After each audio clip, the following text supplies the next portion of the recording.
I once deeply loved my wife Emma, until the moment I discovered her having an affair with her boss Gabriel on our bed. That moment, my world was completely overturned. I angrily drove Gabriel out of my home and warned him never to return. But this was just the beginning, my plan for revenge was just getting started. Welcome to the Butterfly Tumblr Radio channel. If you enjoy this story, don't forget to subscribe and give it a thumbs up. I am sitting in a prison cell and will not agree to any inducement to reduce the accusations of assault and battery. I told my folks my story in the hopes of explaining how I ended up in this circumstance. If I had taken advantage of these opportunities, I could have avoided jail time, community service and potentially saved my marriage. But since this episode my marriage is no longer a priority, at least my liberty would have been protected. My name is Daniel Hayes. I'm 29 years old and worked on a construction site before being imprisoned. I was once happily married to Emma, who was also 29 years old, and I believed her to be my life partner. When I say I was married, I mean just that we are in the process of divorce. Inke, who formerly worked as a secretary for one of the partners at a legal company, may still be in this position. As far as I know, it is obvious where everything is going. Some persons in positions of authority frequently have a mistress at home to elevate the prestige of their family, and any woman under the age of 50 is considered a potential target when presented with the opportunity to wield their influence. These individuals do not hesitate. They understand how to use the legal system to their advantage and frequently have the financial resources to get the desired outcome. Gabriel Wiseman is one such person. Our wise father founded a business and he loved his success until he made a few significant blunders. I must say that I completely understand his attraction to women. Randy was tall and powerfully muscular with a permanently tanned skin. He was just under 40 years old and my wife kept pointing out how handsome he was. I wasn't offended by her compliments because I recognized the attraction of our friends and even odd women. We met. We were upfront and honest with each other, understanding that in a world of nearly 8 billion people, it is human nature to find others beautiful. Emma has never given me reason to question her loyalty. I used to believe that we were inseparable and entirely devoted to one another. However, despite her insistence that nothing has changed, I am having difficulty understanding her position in light of recent events. Although being in prison allowed me to choose who I talked to, I had shut off communication with Emma since my incarceration, despite attempts by our lawyers, family and concerned friends. I've made it obvious to everyone involved that I will discuss Emma again and any communication between us will be cut off. After being harassed by several friends and Kale's sister, I choose to remove myself from them and refuse to communicate with them. My lawyer, seeing he was on thin ice, didn't want to pass up the opportunity to profit from my impending divorce. As a Mertile lawyer, he saw an opportunity to earn a big quantity of money. Despite the fact that I was facing a 10-year term for serious assault and bodily harm, I ended up receiving a 2-year sentence. I was fortunate to have the judge who heard my case and I suspected his personal experience affected his decision. I believe his wife was unfaithful to him throughout the trial and sentencing. He stated that I had been subjected to significant provocations by my wife and her partner, as well as the latter's disrespect behavior. However, he also stated that some of the injuries were not caused by self-defense and that some of them warranted a lengthy prison sentence. He said that if I accepted to the district attorney's plea deal, I could save the state from having to go to trial. I've been serving my term for 8 months and am hoping to be released in a year if I continue to behave well, especially since I had a spotless record before this incident. When I am liberated, I want to exact retribution and cause agony on those who have injured me. No matter the repercussions, even if it means returning to prison, they will all receive what they deserve, particularly that vile bastard. Simply put, this is what I sent to my folks. Dear parents, I apologize for bringing you embarrassment as a result of my conduct in prison. It was not my purpose to bring shame on you. I was faced with a decision. I could either face the consequences, live with the guilt of what I had done or accept a plea deal to avoid going to prison. I hope you can see why I couldn't live with this sensation. My feelings for Emma were strong and genuine, and I truly believed that our relationship was meant to last. But I was mistaken about her character. I never suspected her relationship with Wiseman, even when she casually acknowledged his good looks. But what does it matter? After all, lots of people are gorgeous. One day the direction of my life changed dramatically. We finished a significant remodeling of the house. This morning we had a drink with the team at lunch and went about our business. When I arrived home, I saw a BMW parked in the driveway, but Leah's car was nowhere to be found. This immediately created concern, because I had never questioned her allegiance before. Someone had obviously driven her home in a fancy automobile. As soon as I walked inside her calm house, my attention was pulled to the sounds coming from above, so I went to our bedroom. I discovered my wife with her boss, which was extremely heartbreaking. While they were ignorant of my presence, her employer blatantly commented that he was a true guy in comparison to me. I felt a flood of rage pour over me, and for a little minute I was paralyzed. Despite his outward appearance, I realized his true power resided in hard labor, something he, with his toned figure, would never grasp. Without thinking, I grabbed him by the hair, drew him away from her and pressed him against the wall. I looked at Leah, who appeared shocked by the incident. I sternly advised her to pack her belongings and leave. Gabriel brushed me off and pretended to be cool. "So you think you are cool?" He chuckled, but before he could finish his sentence, I slapped him in the face with all of my force, causing him to stagger. I told him he wasn't welcome in my home and could try his luck elsewhere. I cautioned him that if he stayed, he would have serious regrets. Wisen recklessly chose to ignore my words and swing at me without thinking. I grabbed his wrist and immediately twisted it behind him. I warned him again. He began shrieking that if I even touched him, he would ensure that I spent a large amount of time in prison and would stay with Leah while I was away. He added that I was a pitiful excuse for a man. His arrogant expression vanished as it continued to squeeze, producing a terrible crunch that echoed across the room. When he screamed in pain, I knocked him down to the floor. Leah rushed up to me and begged, "Stop it. Ron, if you continue to act in this manner, he may arrest you. Please stop. Are you more concerned about your boyfriend, Leah?"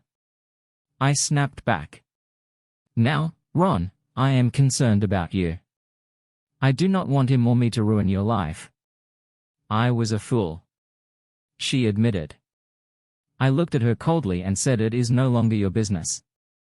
She attempted to approach me. Overwhelmed with emotion, I eventually spat into face, which I now regret greatly. She continued on, regardless of my actions. I yelled at her to pack her belongings and leave, calling her a disgraceful person who I no longer wanted to meet. To my surprise, she obeyed in gathering her, and she began to cry. I turned to Wisen and added, "Your actions do not match your name. You are a jerk. A person of intelligence would never purposefully incite people like me, especially with disrespectful expressions like peeping, unless they are looking for trouble. As you are, pay attention. As soon as this woman finishes packing, you will leave as well. I recommend that she take you to the emergency room to relieve your pain. Don't return here anymore. My grandfather gave me this house before we married. She has no rights to it, so do not try. If you do, I won't hesitate to take more serious measures next time. If you don't want to end up in a hospital bed or in a wheelchair, stay away from me. It's your responsibility now, either bring her home to meet your family or get rid of her. I don't care behind me." Leah let out a desperate moan, but I stood my ground. "Leah, I'm far from perfect and I'll never forget what you did. You're an insidious liar. Maybe you should have been more careful and booked a hotel room, then maybe I wouldn't have found out the truth." I hit him hard on the sensitive area. "Was this your devious plan? Do it in my bed." Another blow followed, causing him to cry out in horror. "Remember, if you give me even the slightest reason, in the future, I will completely ruin your life. Dear Mom and Dad, I decided to explain to you how everything went wrong between Carrie and me. I know it was harsh, but I hope you can understand my point of view. I am in the process of divorcing her, and as soon as it is completed, I will be free from this toxic relationship. I have no intention of looking back or even acknowledging its existence. My last memory of her will be an insulting act. I spat in her face, which unfortunately seemed justified at that moment. I appreciate your support during this difficult time, but I must admit that I have lost faith in the institution of marriage. I can't imagine ever being able to trust another woman the way I trusted Leah. It pains me to say this, but she betrayed that trust in a way I could never have imagined. I'm sorry, Mom, but I didn't hesitate to trust Leah, and now I see the consequences of this decision. That night led to my arrest and the beginning of all this chaos. Wiseman did his best to get me behind bars, provided the sheriff's office with detailed reports on my injuries, and enlisted the help of a friend in the district attorney's office to bring charges against me. Among those charges was aggravated assault, a crime for which I could have been jailed for up to 10 years. He managed to convince Leah to press charges against me for spitting in her face. After my arrest, the trial began. It turned out that Leah decided to drop the assault charge against me, considering it insignificant.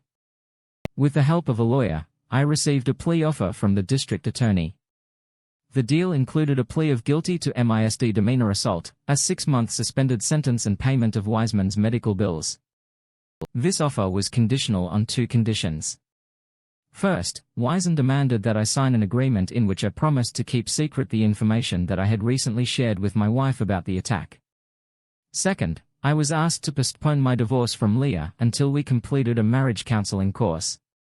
These conditions seemed to them to be a way to find an easy way out of the situation, but I did not want to agree. Instead, I decided to turn down the offer and stand trial, despite the fact that my lawyer regarded this proposal as positive, since it was possible to avoid imprisonment. He also warned me that if the trial did not go in my favor, then I would face a long term of imprisonment, up to 10 years. I began to doubt that he really understood the gravity of the situation, the dramatic events that had occurred in my own home, and that Wiseman had shown me such disrespect. Despite the possible consequences, I was determined to take revenge at any cost. I wasn't afraid of going to jail. I felt prepared and confident in my ability to cope with life behind bars. I was sure that when I was released, I would be able to find a job in construction. Despite my criminal record, I was determined to fight for justice and not let anyone disrupt my life. I didn't want to reconcile with Carrie. She disappeared from my life forever. As the days passed, I was informed that a visitor had come to see me, since relatives had already come a few days ago. I thought it was them again, but when they brought me into the room, Leah was there and I quickly called the guards. They came to see what was going on and I strongly demanded that they no longer let this woman come to see me. She tried to say that she was my wife, but they escorted her out, saying that I had the right not to let visitors in. I turned to a lawyer for advice and started the divorce process. I asked my lawyer about the possibility of litigation with Leah's employer and her boss Wiseman. He informed me that although alienation of affection lawsuits are allowed in our state, none of them have been successful in 2 decades. At the same time, he mentioned that the company may prefer to settle the case out of court to avoid public outcry, and we could emphasize their lack of moral values. I also asked about the consequences of resolving a legal dispute before or after our divorce. He gave a direct answer. He suggested waiting until after the divorce to reduce the estate before coming to an agreement. Our house is safe, but she will get half of the rest of the property. I will resolve this issue with them after the divorce. If you happen to talk to her, please don't discuss any of this with her. I know that you both loved her, but I believe that you will not disappoint me. Mom and Dad, I appreciate both of you in. This situation is temporary. I hope you now understand the whole story, not just the one that Leah and a few friends told me, who thought I should forgive her before I was released. There was a hitch in the divorce process. Leah demanded that certain conditions be met. I had to either agree to consultations and she had suggested earlier, or allow her 3-hour visits during which we had to talk. She knew that I could easily brush her off during these visits. Despite my strong desire to end the divorce, I decided that 3 short consultations were better than the initial court requirement.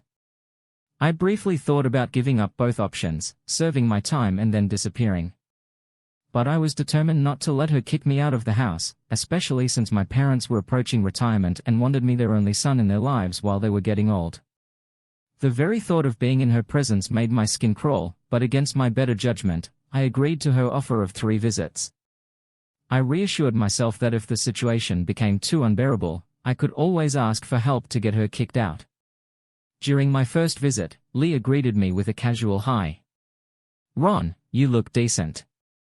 Considering everything that's going on, I couldn't suppress my rage and replied, "Go to hell, Leah, it's your fault that you couldn't control yourself and slept with your boss. Say what you need to say and then get out." Leah's attempt to bring me to tears just disgusted me. I no longer cared about her sentiments. I just detested her realizing that hate is not the reverse of love, but rather a love that has been damaged beyond recognition. I've not yet reached the point of mature indifference where thoughts about my ex-partner cease to matter. I aspire to acquire this condition of utter indifference in the near future. "Ron, I'm surprised by the damage I've done to you in a relationship." Leah stated, "You're not the only one who looks at things that way," I answered. "Ron, could you just listen to me without resorting to insults?" She asked. "I can hear you, Leah, but I'm not interested in hearing what you have to say. You cheated on me in her own home, in her bed, with a man who mistreated and humiliated me. How could you ask me to forgive, forget, or even endure your presence in my life?" Leah's face grew pale and tears flowed down her cheeks. "That's why I wanted 3 meetings. She explained, "I am not feeling well today, but I will be back. My love for you is unshakable, regardless of your thoughts.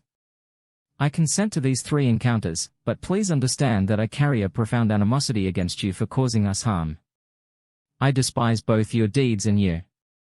Reconciliation is not an option for me following these meetings. I don't want anything to do with you anymore." She stood in silence and lightly knocked on the door, requesting permission to leave. A week later, another visitor appeared on the porch. My mother. Despite my cautions, I decided she had come to speak with me about Leah. "Ron, I understand you are afraid to bring this up," she began. "I appreciate that this may have a detrimental impact on our relationship, but please allow me to share my views." I agreed, allowing her the chance to speak. "You hold a particular place in my heart, but this is a one-time request." "Okay, Mom," I had to cut her out of my life. "Whatever you say, nothing will change. I am going to adore you anyway." My mother replied, "Thank you, son, I adore you more than anyone else, even your father." I understand what she did. "You can't be pardoned, but I'd like to discuss this for your sake, not for her sake. I do not expect you to forgive her or give her a second opportunity. She does not deserve it. You deserve a trustworthy spouse, but, Ron, what I'm about to say is for your own good. You may feel as if you loathe her right now, and this is entirely possible. However, you will not find peace in your life unless you let go of all of this hatred. I'm just asking that you talk to her without being aggressive or verbally attacking." She approached me last week hoping to strike up a discussion. "Ron, she is severely traumatized, completely broken. She is concerned that she was duped by this devious man and ultimately betrayed you. She acknowledges she has lost you and recognizes the gravity of your remarks from the prior visit. You brought her as much misery as you wanted if your purpose was to break her. You've succeeded. I am simply asking you to listen to her without insisting that you change your views. I understand you will not do it, and neither will she, even if it appears that there is no way to remedy everything. Please allow her to go with dignity, out of respect for those good times you shared together. Imagine how you'll feel 10 years from now if it turns out that your statements influenced her decision to kill herself." "Mom, I can be indifferent and say, and I don't care what's happening to her right now, but you are correct.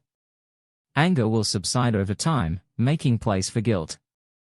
In the present situation, I wouldn't want to live with the guilt over her act. Thanks for your wise remarks, Mom. I'll quit trying to make her life miserable. I truly loved her with all of my heart. However, it appears like divorce is the only way out. I'll be released from prison shortly and I'm determined to stay free forever. I am grateful to you and Dad for your ongoing love and support. I could not have asked for better parents. Thank you for guiding me to this conclusion, Mom. I know it's the correct decision for me, even if it's not the best one for Leah." A few days later, Leah approached me again, and this time I initiated the conversation first. "Leah, I'd like to apologize for my prior behavior. Looking back, I see that my statements were harsh and lacked of civility you are deserving. After conversing with my mother, I learned how vital it is to be kind, especially after all the fantastic moments we had together before everything went upside down. Thank you, Ron, and thank you very much to your mother for her support, even though I didn't ask for it. I recognize that I may not have another shot with you, but I feel compelled to convey my regret for my actions. To be entirely honest, you are the best person I have ever met or will ever know. Perhaps we can avoid a third encounter. I do not want to disturb you any further, but I believe it is vital to resolve the matter. Despite the fact that I am nearly 30 years old, I behave like a child. I allowed myself to be persuaded by an older man who appeared smart and lavished me with attention, resulting in the betrayal of the person I actually love. I now realize how dumb I was. Ron. I made a mistake which I really regret. He used a small amount of money and compliments on my attractiveness to control me, and I fell for it. I was naive and ignorant, falling for superficial flattery. Most of all, I regret allowing him into our bed. More than any other aspect of my treachery. I have no justifications for my behavior, and I am aware of the gravity of my mistake. His urge to engage in the unlawful act of being with a married lady in her husband's bed compelled me to make a heinous decision that resulted in profound contempt for you. I sincerely apologize, Ron. I now understand that you have the right to seek divorce. My acts demonstrate a lack of self-esteem, and if I can't respect myself, how can I expect you to love me the way you did before? I'm still hoping to save our marriage, but now I understand that this is impossible. My heart is torn because you're the only person I've ever truly loved. I am ready to sign all of the divorce papers as soon as feasible. Ron, you deserve more than me. You are a fantastic person and will be an excellent father. I've always wanted to start a family with you and grow old together. If there is anything I can ask of you, this is it. Please do not allow my faults jeopardize your future. You deserve to be with a lady who will make you happy and support you as you establish a lovely life together. May your family be proud of you and cherish one another. I'd like to be that kind of lady for you, but I lack the confidence to change anything. Perhaps one day you will recall our time together fondly. Rather than focusing on how I let you down, I've given my word. Now it is time for me to leave. I want you to know that I made mistakes that had an impact on my own life, but just don't let my actions destroy yours. My feelings for you will always be there. Goodbye, Ron. Despite everything that had happened, I felt genuinely affected. I told her, my Leah, you are correct. We cannot repair our relationship. Everything is clear to me now. I'll never be able to regain the trust one once had in you, but today you reminded me of the woman I once loved. Leah, I want you to know that while I can't love you again without trust, I no longer harbor animosity towards you. I hope you find happiness. Leah. A mistake does not make you bad. It simply means that you are not right for me. Goodbye, Leah. We shared a brief hug before she left. She clearly struggled to say these words. She admitted her flaws and stupidities, but nothing she said could alter my decision to end our marriage. Carrie agreed to sign the papers without requiring another meeting. She fulfilled her promise by signing the divorce papers, which marked the start of our divorce proceedings pending a final decision. Shortly after Leah and I had our final breakup, I received confirmation of my release date from prison. After I was released, my parents came to pick me up. I spent all of my time in prison. I was determined to make Gabriel Wiseman's life difficult by strictly adhering to the law. The day after my release, I met with my lawyer to discuss our plans to bring justice to Wiseman. Even though I served a year in prison for my actions against him, I believed that his punishment was insufficient. When I discovered him in my bed with Leah, he threatened me with imprisonment, so I physically assaulted him. Was it worth spending a year in prison? I don't think so. He only received a small portion of what he deserved. I was determined to send his life into a tailspin. My lawyer and I devised a strategy for holding WIS men accountable. Our initial plan was to contact his firm and inform them that we intended to sue for negligence to prevent future relationships between his employees. We anticipated that they would most likely reject our request, citing a lack of similar cases investigated in the state over the previous 2 decades. As a next step, we intended to launch a media campaign to promote our cause. The story goes like this: the husband, feeling insulted, publicly talks about how he found his wife with the boss in their house. He tells how WIS men humiliated him until he had to physically expel this lawyer from his territory. Subsequently, the husband was arrested on charges associated with Wiseman and the district attorney and spent a year in prison for assault. In addition, Wiseman's actions played a significant role in the ongoing divorce proceedings. Thanks to my lawyer's connections with a journalist who had a grudge against Wiseman, our strategy bore fruit. The story got into the newspapers and attracted the attention of the national press. We assumed that Wiseman's associates would want to avoid a scandal and would prefer to settle the case out of court. My ultimate goal was to destroy Wiseman's marriage just as he destroyed mine. I decided to postpone my revenge until I had settled matters with the law firm. Our expectations regarding the result turned out to be absolutely correct. Although the company rejected our claims and confidently stated that we would not win anything in court, chaos broke out in the company. After my lawyer sent the letter, all traces of their former equanimity disappeared. Their tension was palpable. They even threatened bankruptcy if I talked to the media, unaware that I was already on the verge of financial collapse. Facing a year behind bars with almost no savings invade prospects for the future. Strangely enough, difficult circumstances made me immune to the fear of bankruptcy. When my lawyer contacted them again, he emphasized the seriousness of my situation and offered to take up the case for free. Due to the blatant injustice my unfortunate husband had been subjected to, they requested a face-to-face meeting at their office. When we entered the conference room, we found ourselves face-to-face with Gabriel Wiseman. As I sat down, he couldn't help but quip.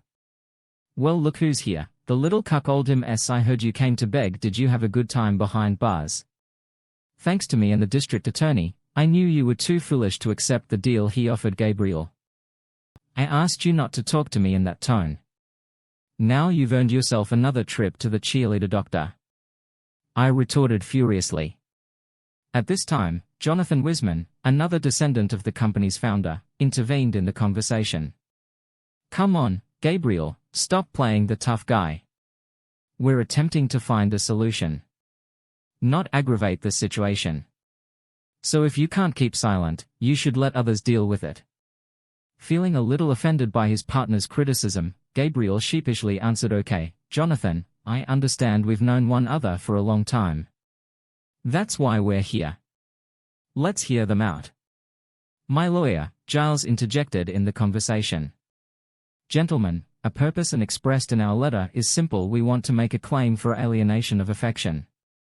Although some may consider this a trivial matter with little prospect of success, we believe otherwise. This is a very unusual opportunity for us to earn considerable recognition for your law company with the help of a resourceful journalist. However, the story of Mr. Jacobs' treachery and imprisonment, which was made possible by the links between a partner of this firm and the prosecutor, may not get the attention you were looking for." Howard Green, senior partner and the eldest son of Arnold Green, one of the firm's founders, intervened. "My client lost his wife and spent a year in prison as a result of your partner, Gabriel Wiseman's acts. If not for Wiseman's inappropriate behavior, my client would be happily married and working for free. This firm has caused serious damage to my client, and if a lawsuit does not resolve the issue, we will examine alternative actions. I must inform you that my journalist colleague's ex-wife works at this company. Could you guess which partner she obeyed? He is particularly interested in damaging your public image." Giles stated that Peter Cooper, who had remained silent up until that point, let out a startled scream. Indeed, he stated, giving Wiseman a contemptuous look as if he were a bothersome particle on a shoe.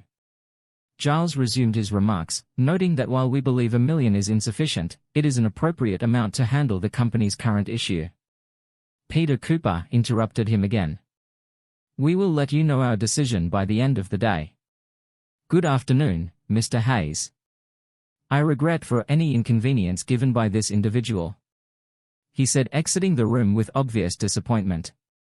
It quickly became evident that the partners were not only willing to pay compensation, but also chose to buy out Wiseman's shares at a drastically discounted price, thereby removing him from the list of partners.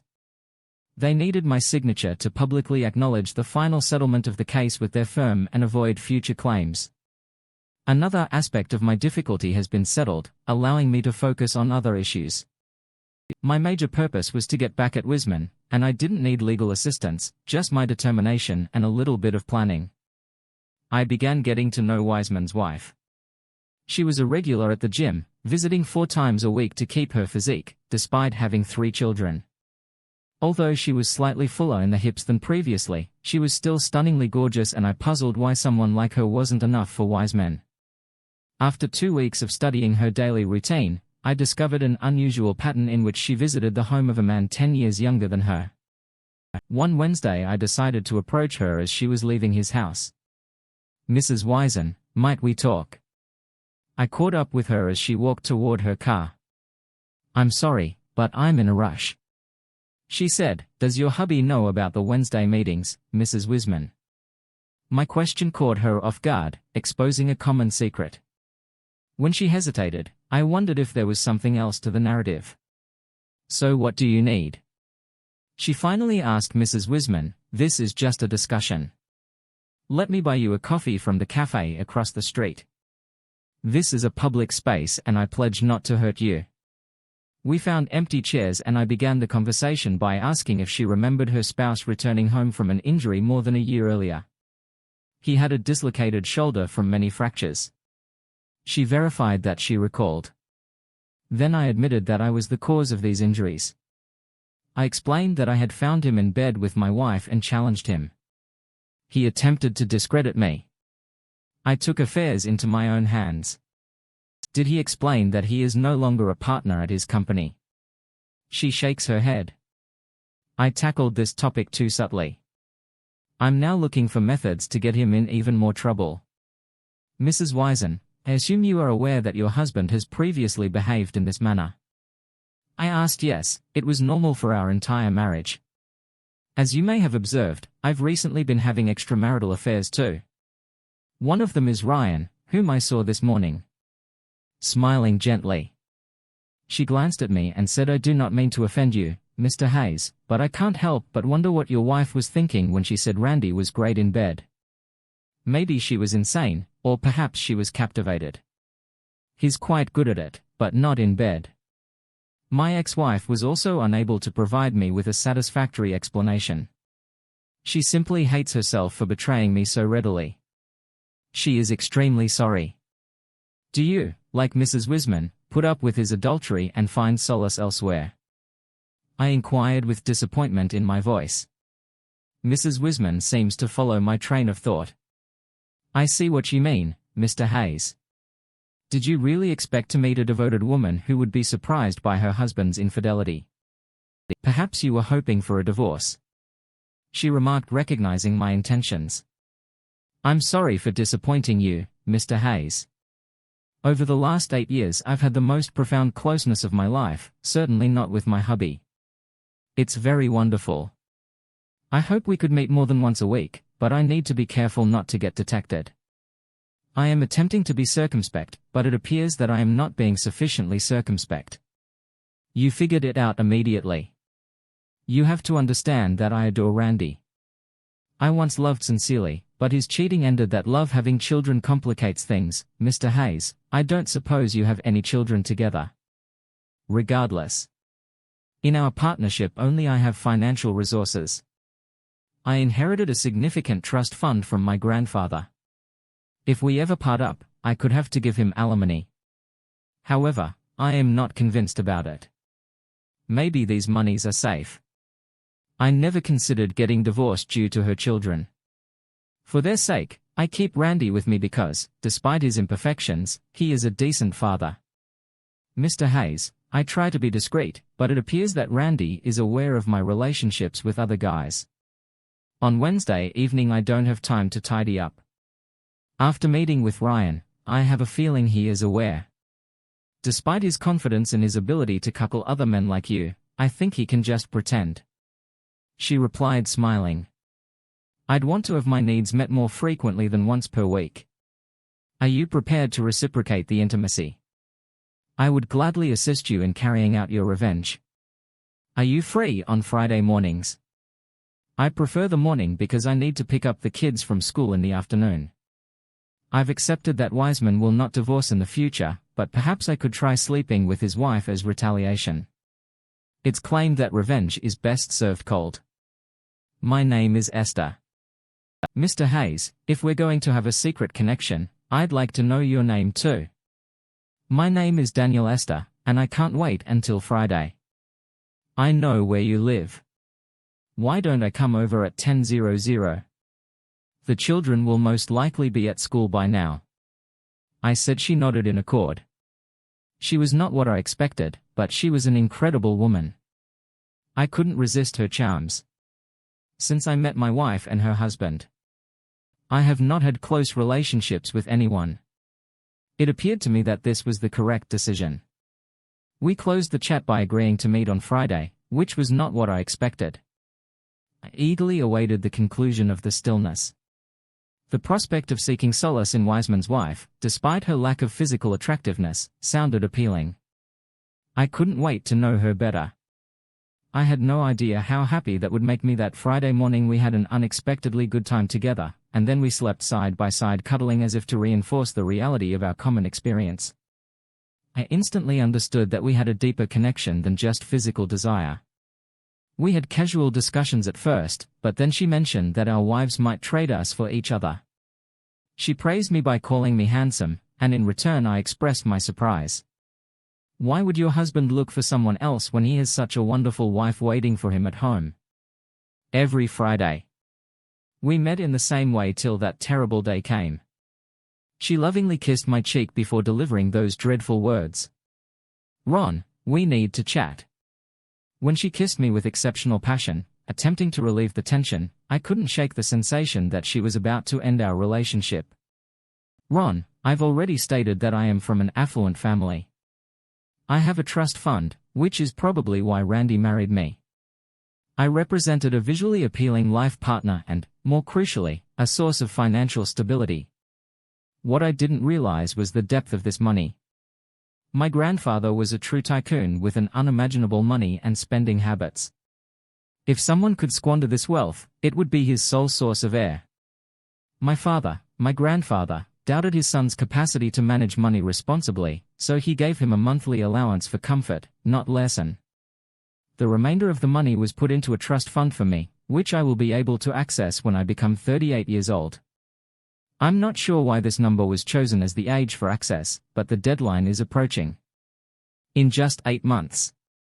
After spending time with you on our first Friday together, I felt compelled to learn more about my trust money, particularly in regards to divorce. It is entirely secure. Randy has no rights to it.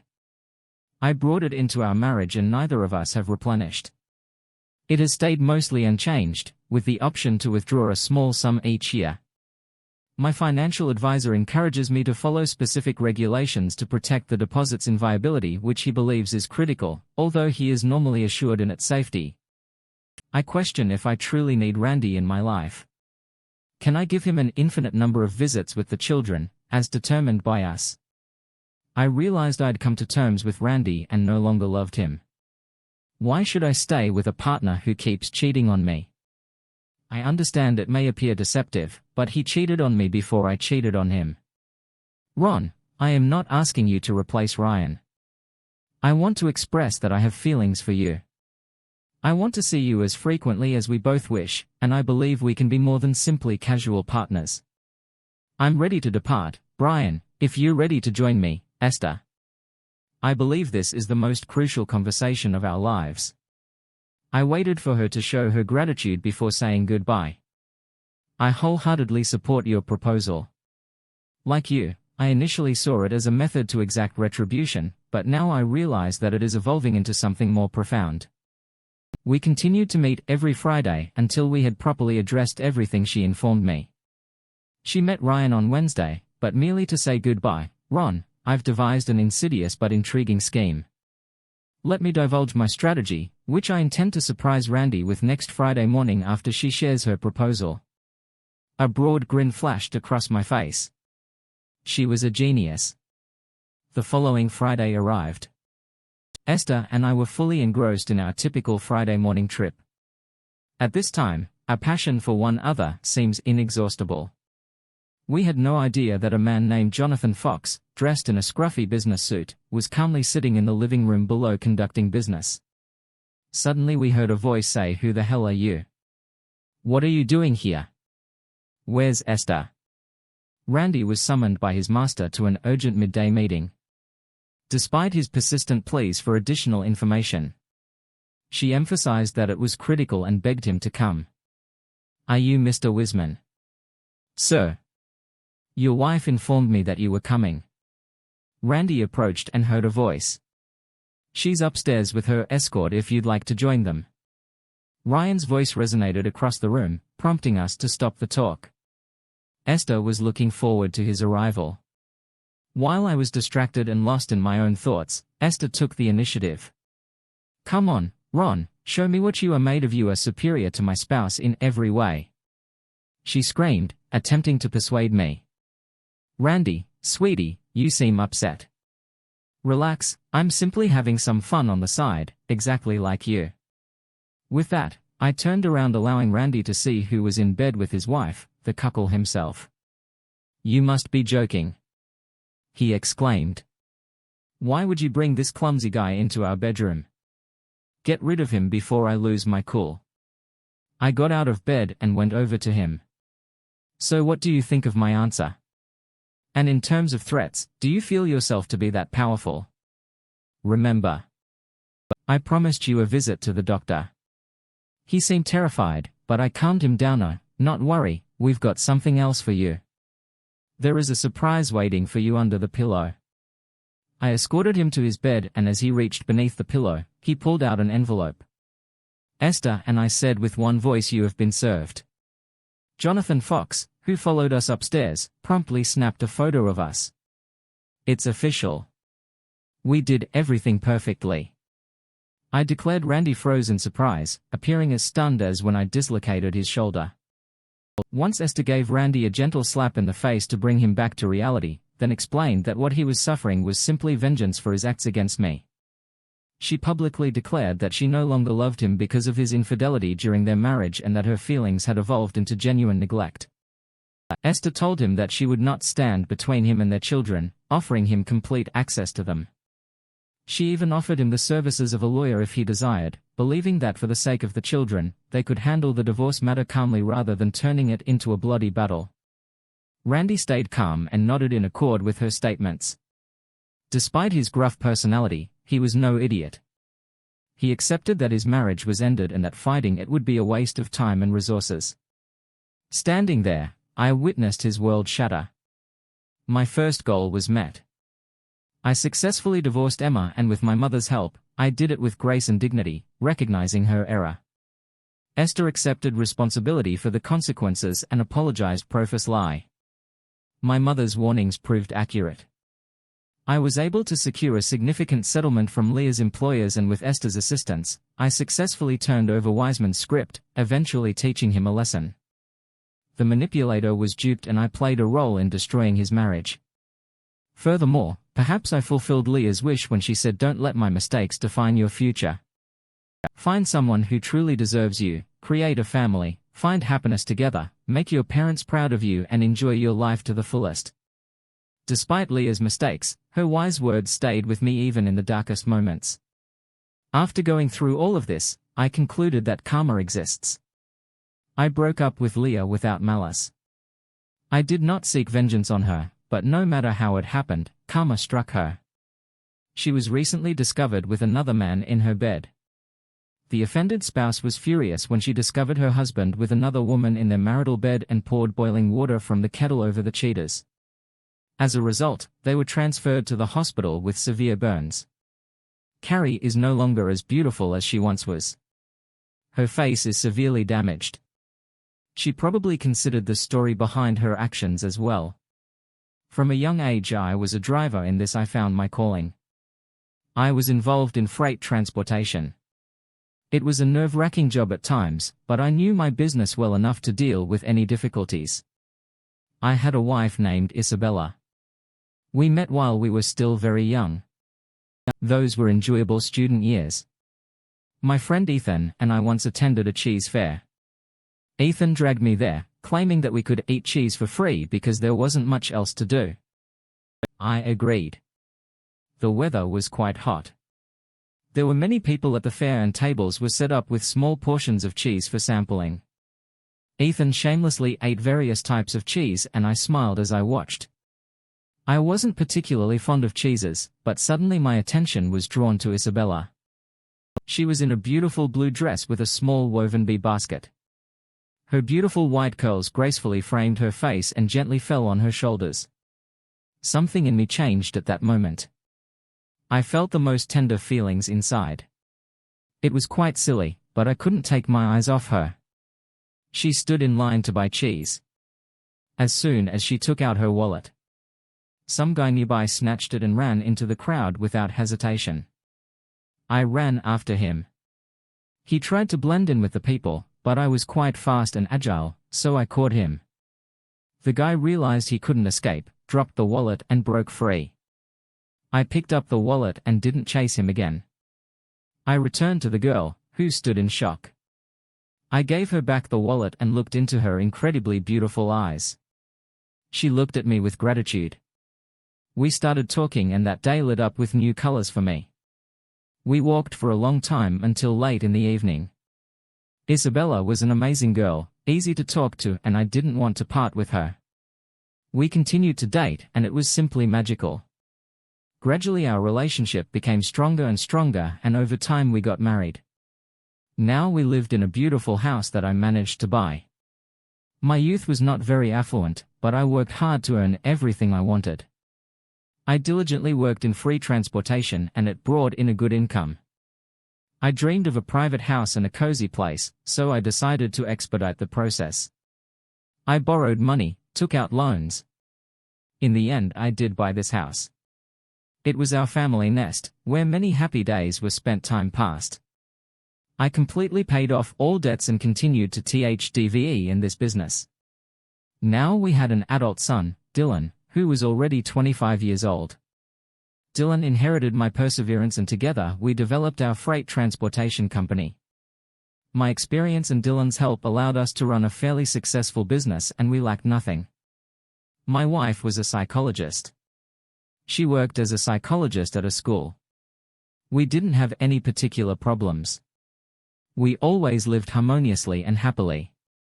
I didn't notice any secrets or mysteries about Isabella. She was always open and sociable. I believe they had the strongest family without any issues, but I couldn't even imagine how wrong I was. A man named Jonathan moved to near us. He wasn't a bad guy, but he was too intrusive. He often invited himself over and invited us. Initially everything was friendly neighborly. I politely overlooked Jonathan's excessive intrusiveness, but he became more and more annoying. I even had a conversation with him about it. I told him directly that he shouldn't bother us so much. After all, we have our own family and responsibilities. It seemed to me that Jonathan understood me, but Isabella didn't want to understand me. She persistently defended Jonathan. At that time I didn't give it much thought, but soon unpleasant suspicions began to creep in. I noticed that Isabella had become a bit peculiar. Her behavior was secretive, yet agitated. She became nervous, twitchy. I tried to find out what was going on with her, but Isabella brushed it off and reassured me, saying that everything was fine and she had no problem. I believed her, but the events that unfolded started making me doubt more and more. Especially the raised toilet seat and lid caught my attention. Isabella had long accustomed me and Dylan to always keep the seat and lid down.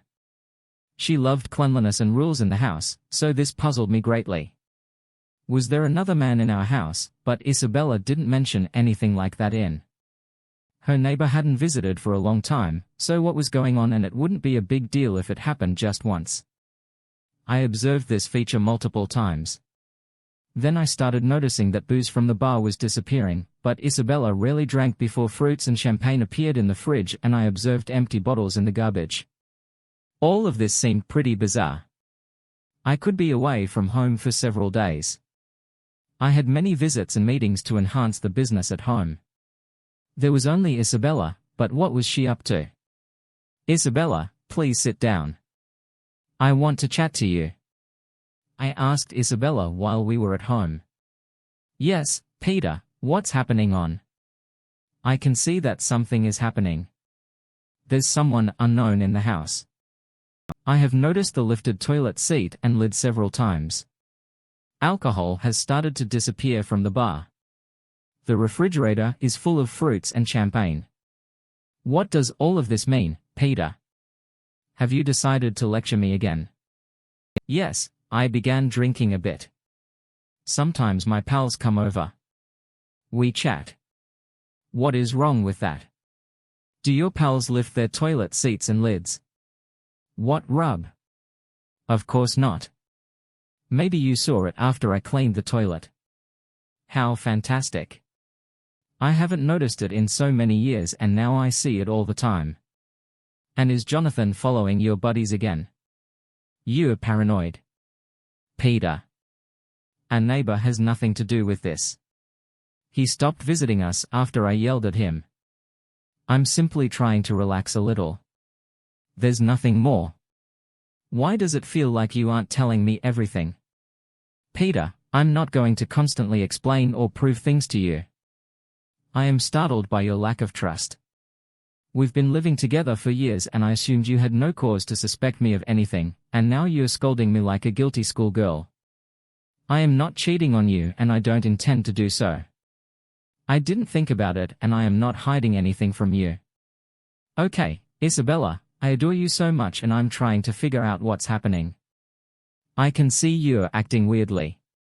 Don't worry, darling, everything's fine. There is no cause to be concerned.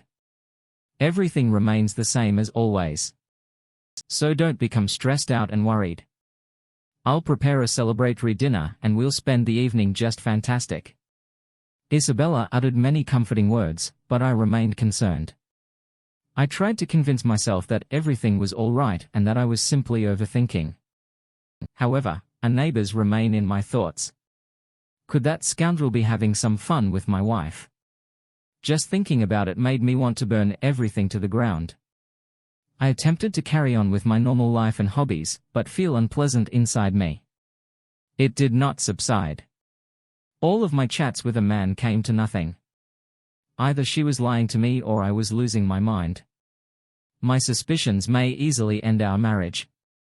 Something had to be done, but what do I tell Isabella or keep a constant eye on her? It was quite dumb and I didn't have time for it. I thought for a long time about what to do next. Everything boiled down to our house. There was something going on there and I decided to investigate. I requested a covert surveillance system. It was fairly basic. When Isabella wasn't home, I mounted cameras throughout the basement. I had a stash with a connected hard drive where I saved all of the recorded videos. Finally, everything was prepared. I was preparing to travel for a few days on business. Isabella behaved as usual. I didn't see anything strange. I packed things and departed, but as soon as I left I felt uneasy inside. My work travel lasted a few days. There were numerous jobs ahead of me, but I was unable to concentrate on any of them. Isabella absorbed all of my thoughts. I decided I needed to hurry home. I couldn't wait to review the surveillance camera footage. I felt something horrible when I unexpectedly returned home. I envisioned discovering Isabella with a partner, but it did not happen. I entered the house, but there was no one there. The house was neat and orderly. The trash cans were empty and there were no strange items. Still, I went down to the hard drive and attached it to the computer. A boring moment in the video froze. There was no one home. I fast-forward the movie to the evening. Isabella arrived at home. She began preparing something in the kitchen as it became absolutely dark. Outside, the doorbell rang. Apparently her pals had arrived. I observed a man approach and opened the door, but on the doorsteps was someone I never expected to see. It was neither the neighbor nor Isabella's buddy. It was Alex, an employee at Isabella's school. I knew about this guy. Isabella mentioned him. She felt sorry for him, whereas I saw him as a slacker who refused to work. He couldn't graduate school despite being 18. He acted arrogantly, hiding behind his father, who was a senior official. His father wanted Alex to succeed in his studies and graduate from school. However, this little bastard had no intention of making any changes in his life, and they couldn't expel him from school. And now he comes into my house as if it were his own. He grabs my wife, throws her into the couch and begins licking her all over. I was astounded by what I witnessed. These bastards had sex and a variety of postures. Isabella acted like a prostitute in explicit pornography. It was simply dreadful. I couldn't conceive such a thing. I was overcome with heat. After witnessing this, a chilly perspiration spilled from my forehead. Nausea engulfed me. Confusion and dismay filled my head. I sat with my eyes wide open, motionless. I wasn't sure what to do. Then rage began to rise. I recall how my breathing got more laborious. Rage shook my body. I clenched my fists while waiting for Isabella remained absent as evening approached. It seemed strange, and she should have returned home from work long ago. I waited patiently, sitting in the dark and looking out the window. Suddenly the silence was broken by the creaking lock. Isabella entered the home. I approached the hallway and was taken aback. Isabella had arrived with that despicable wretch Alex, and they quickly began kissing and undressing. I grabbed a bat and hit Alex on the head. Isabella screamed and I knocked her out, leaving the lover unconscious on the floor. I had the urge to dismember them and throw the pieces in the trash.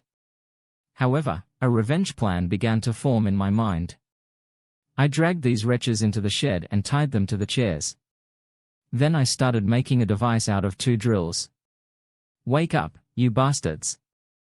I yelled and doused them with a bucket of cold water. "Peter, what are you doing?" Isabella screamed with fear. "Shut up, creature. I will explain what I'm going to do." I responded with a madman's smile. "Free me, you sick bastard.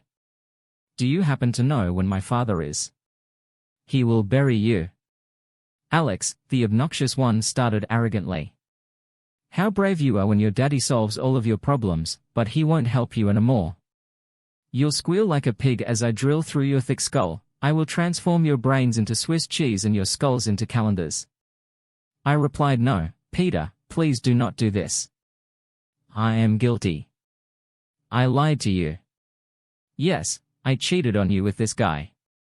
I am guilty, terribly guilty, but you don't need to do this. I'll explain everything to you." Isabella pleaded, "Shut up, creature. I've seen it all. Your escapades were captured on a hidden camera. It's disgusting and I don't want to hear anything more. You'll pay for everything now. I declared you won't dare. You won't do this." Alex spat. "You're right, little bastard. I'm not a butcher or a doctor.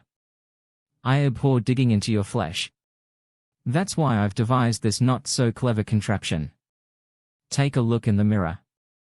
Drills are attached to the structure aimed at your heads from above. I'll pull this rope and the drills will start burrowing into your skulls. Oh yes, I'm not a barbarian. I found some painkillers in the first aid kit and injected a bit into your heads. I apologize, but it's all I have.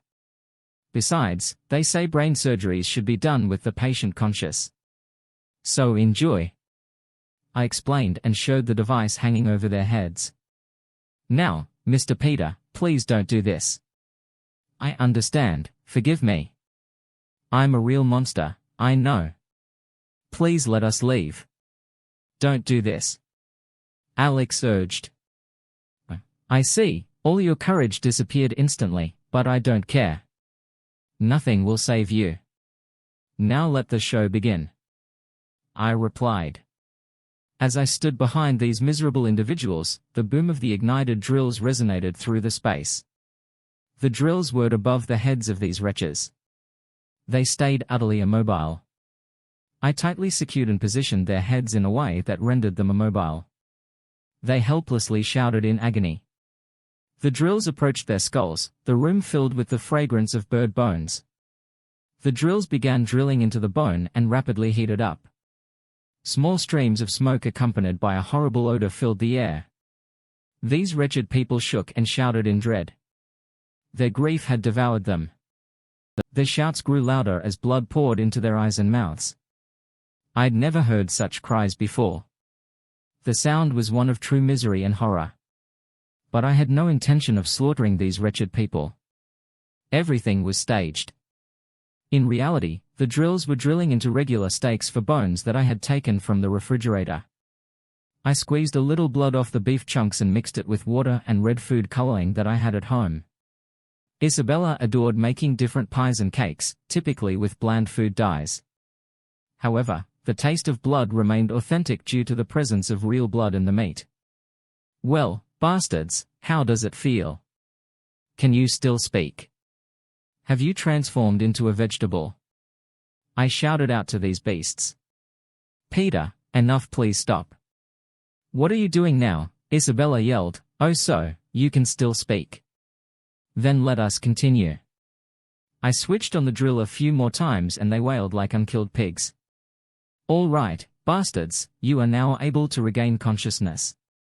I roared and tossed meat at their faces. I will let you go, but I do not want to see you anymore, and if any of you dare to cross my path again, I will thoroughly drill it into your minds.